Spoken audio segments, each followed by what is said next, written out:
कल हम लोगों ने पढ़ा था अपने वीडियो में कि रासायनिक समीकरण संतुलित कैसे की जाती हैं, कैसे बनती हैं। आज हम लोग पढ़ेंगे रासायनिक अभिक्रियाएं। जबकि मैंने कल आपको बताया था कि जब कोई अभिकारक आपस में क्रिया करते हैं और एक उत्पाद बनाते हैं तो ये रासायनिक अभिक्रिया कहलाती है। अगर वो नया उत्पाद बन रहा है तो ये अभिक्रिया रासायनिक अभिक्रिया कहलाती है। अब विभिन्न प्रकार की रासायनिक अभिक्रियाओं के बारे में हम लोग अध्ययन करते हैं। सबसे पहली जो अभिक्रिया है वो है हमारी संयोजन अभिक्रिया। संयोजन अभिक्रिया का मतलब होता है जिसमें दो या दो से ज्यादा यौगिक या तत्व आपस में जुड़कर एक ही पदार्थ बनाते हैं, एक ही उत्पाद का निर्माण करते हैं। इसको हम संयोजन अभिक्रिया भी कहते हैं और योगात्मक अभिक्रिया भी कहते हैं। इसे हम योगात्मक अभिक्रिया,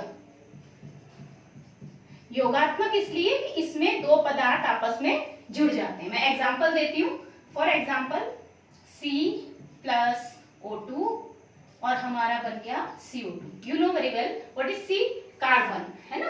और O2 क्या है? ऑक्सीजन। यहाँ पर कार्बन और ऑक्सीजन के बीच जो क्रिया होती है, जैसे अगर हम कोयले को जलाएंगे हवा में तो हवा में कोयला जल करके कार्बन डाइऑक्साइड गैस बनेगी।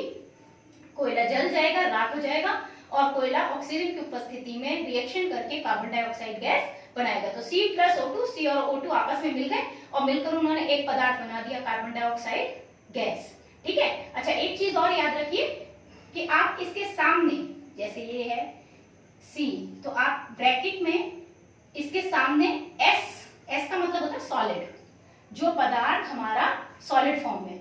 अगर कोई रासायनिक समीकरण है और आप उसमें ये भी दर्शाना चाहते हैं कि जो पदार्थ आप प्रयोग में ला रहे हैं वो पदार्थ कैसा है, वो आप जानते हैं ठोस, द्रव, गैस, तीन तरह के पदार्थ होते हैं, अवस्थाएं तीन होती हैं पदार्थ की। तो अगर वो ठोस अवस्था में तो आप S लिख सकते हैं, S फॉर सॉलिड। ठीक है, सॉलिड यानी ठोस। अगर वो लिक्विड फॉर्म में है तो आप L लगा सकते हैं। ठीक है, लिक्विड। ठीक है, लिक्विड का मतलब द्रव। ठीक है, या अगर वो उसमें पानी की मात्रा ज्यादा है तो आप AQ लगा सकते हैं, A और Q। AQ लगा देने का मतलब होता है एक्वस। एक्वस यानी जलीय, यानी उसका जलीय विलयन। ठीक है, और अगर आपका गैस है तो आप G लगाइए, G का मतलब हो गया गैस। ठीक है, तो जैसे यहाँ C हमारा सॉलिड फॉर्म में है तो हमने S कर दिया। O2 अगर हम देखें तो वो गैस फॉर्म में होता है। ठीक है ना, गैस होती है, कार्बन डाइऑक्साइड भी गैस होती है, तो आप ऐसे करके लिख सकते हैं। और अगर ये रिएक्शन किसी उत्प्रेरक की उपस्थिति में हो रही है, जैसे सूर्य प्रकाश की उपस्थिति में हो रही है, या किसी स्पेशल टेम्परेचर पर हो रही है, या फिर नमी की उपस्थिति में हो रही है, या किसी अन्य पदार्थ की उपस्थिति में, तो वो पदार्थ यहाँ लिखा जाएगा एरो के ऊपर। जो भी उत्प्रेरक है जिसकी उपस्थिति में यह अभिक्रिया हो रही है, अगर ये बिना किसी उत्प्रेरक के हो रही है तो मत लिखिए, अगर उत्प्रेरक की उपस्थिति में हो तो आप यहाँ पर उसको शो कर सकते हैं। ये एक रासायनिक समीकरण के तरीका है करने का, बट मैं आपको इसको बीच में इसलिए समझा रही हूँ कि आपको समझ में आ जाए। अब ये तो हो गई संयोजन अभिक्रिया। ठीक है, तो संयोजन अभिक्रिया में क्या है कि दो पदार्थ आपस में मिलकर एक पदार्थ बना लेंगे। जैसे मैं और एक एग्जांपल आपको दे देती हूँ, CaO प्लस CO2। CaO होता है हमारा कैल्शियम ऑक्साइड।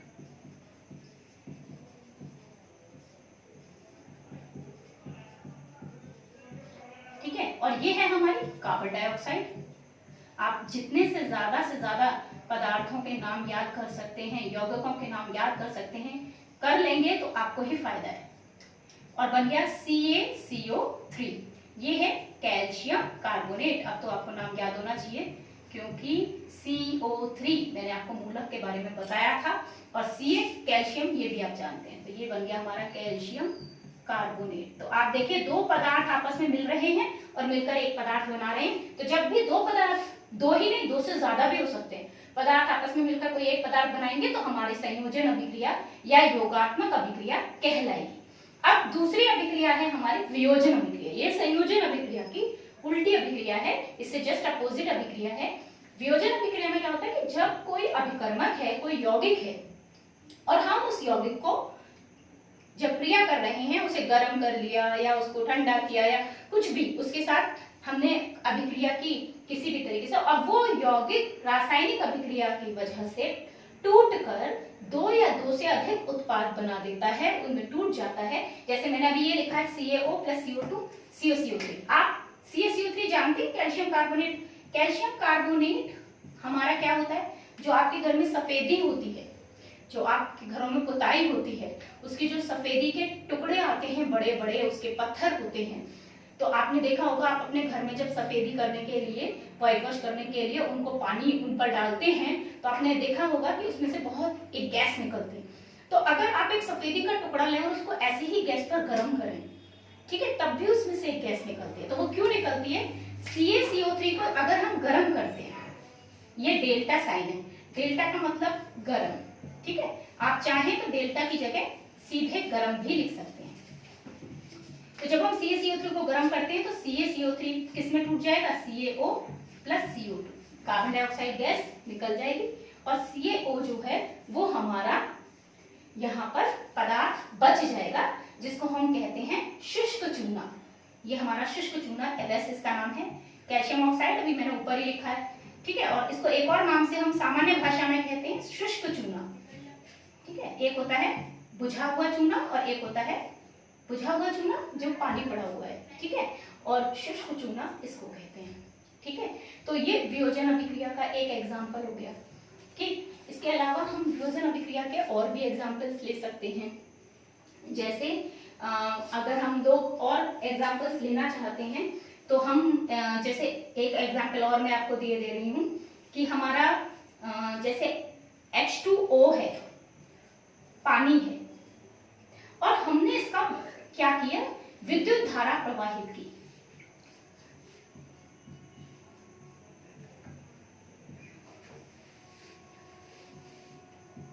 विद्युत प्रवाहित करने पर तो क्या बनेगा? ये हाइड्रोजन गैस में और ऑक्सीजन गैस में टूट जाएगा।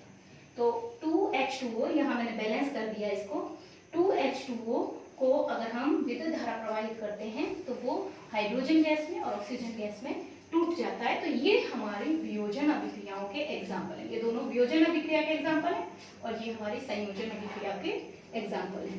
अब इसके बाद हम लोग, ये तो दो अभिक्रियाएं मैंने आपको बता दी हैं जो आज के लिए हैं पढ़ने के लिए।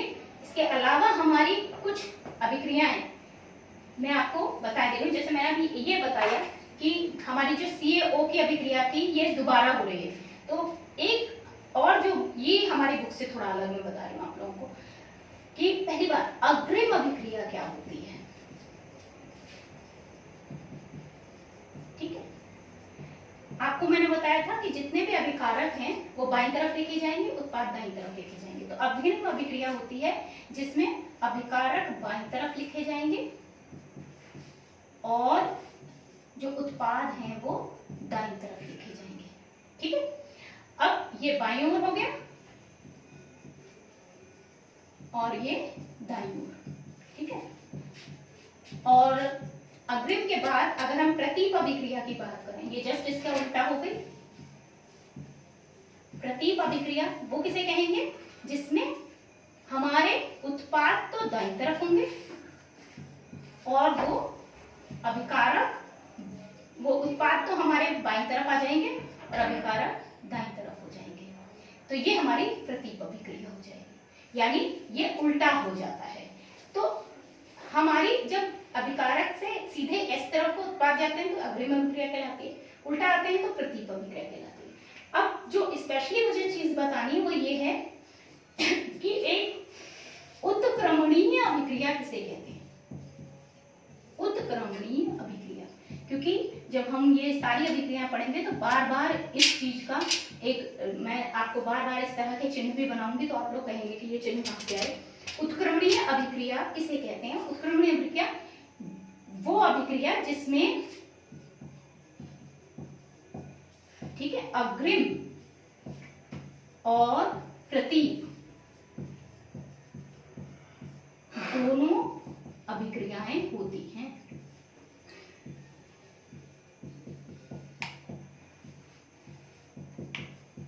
देखो अब मैं ये करके दिखाती हूँ कैसे, ठीक है। और इसका एक चिन्ह होता है, इसे ऐसे आधा एरो इधर दिखाएंगे और आधा एरो इधर दिखाएंगे से प्रदर्शित करते हैं। तो इसका जो चिन्ह बनेगा वो एक एरो नहीं बनेगा, इसका जो चिन्ह होता है वो डबल एरो होता है, लेकिन वो आधा आधा एरो लिया जाएगा। मैं आपको क्लियर करके दिखाती हूँ कैसे।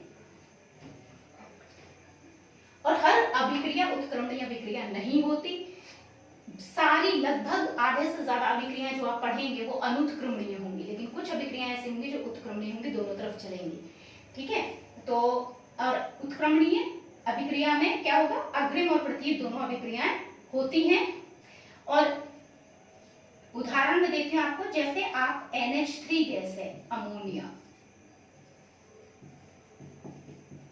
ठीक है, और HCl ये है हाइड्रोजन क्लोराइड।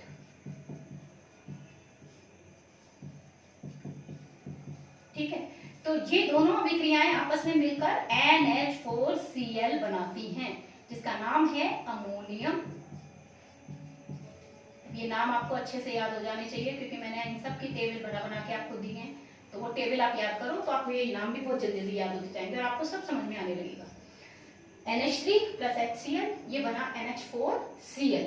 ठीक है, तो अब ये देखिए, इसमें अमोनिया और हाइड्रोजन क्लोराइड मिलकर अमोनियम क्लोराइड बना है। कौन सी अभिक्रिया है, संयोजन अभिक्रिया, क्योंकि दो पदार्थ आपस में जुड़ रहे हैं और एक पदार्थ का निर्माण कर रहे हैं। लेकिन यही क्रिया दोबारा होती है जब ये दोनों ठंडी की जाती है। ये कब होता है, ठंडा होने पर।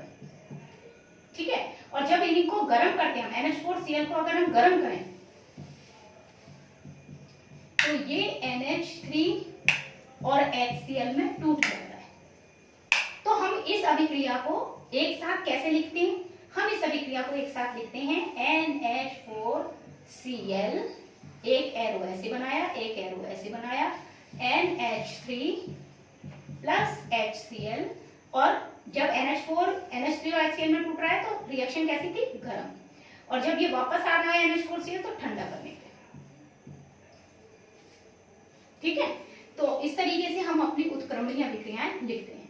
अनुत्क्रमणीय अभिक्रिया किसे कहेंगे, अनुत्क्रमणीय अभिक्रिया जिसमें अग्रिम और प्रतीप दोनों अभिक्रियाओं में से